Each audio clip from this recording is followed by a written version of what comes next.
Angela Broyles, and I'm here today in Richmond, Virginia at the Edgar Allen Poe Museum. I'm really excited to be talking to Mr. Sentner. The Poe Museum houses the world's largest collection of Edgar Allen Poe artifacts and memorabilia. Well, Edgar Allen Poe was America's first internationally influential author.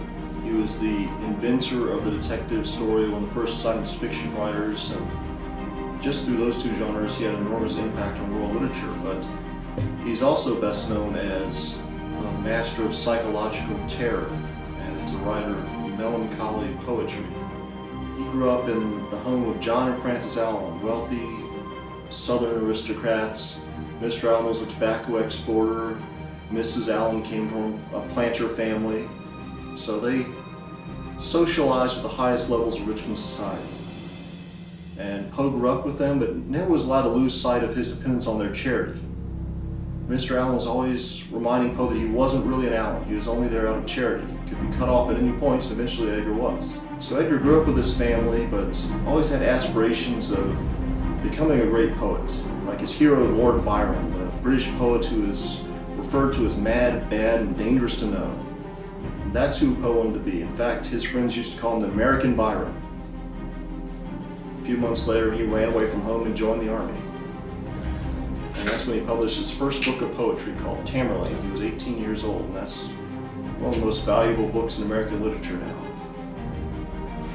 So towards the end of his life, he traveled the country and would give readings of his works in different cities. And one of his readings in Lowell, Massachusetts, 1,800 people actually showed up to hear him read. And they say in the streets of New York, little kids would recognize him, farm around going, "Nevermore, nevermore," he'd flap his arms like a big bird. But eventually he got tired of that bird. He called the poem "My Old Black Bird." And he actually, in his life, did write happy poetry. In fact, Yulee is one of his happy poems about the joys of married life and how much he loved Virginia.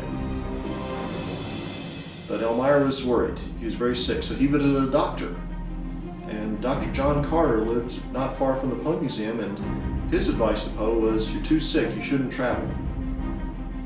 But Poe left anyway, and when Poe left, he left his walking stick, which was just a simple walking stick, and took the doctor's with him instead. And the major difference between the doctor's walking stick and Poe's was the doctor had a sword cane.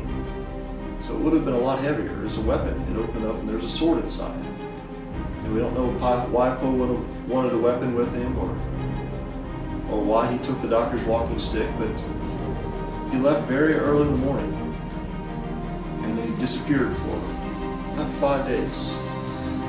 He caught a steamship from Richmond to Baltimore where he was scheduled to take a train to Philadelphia. It just vanished.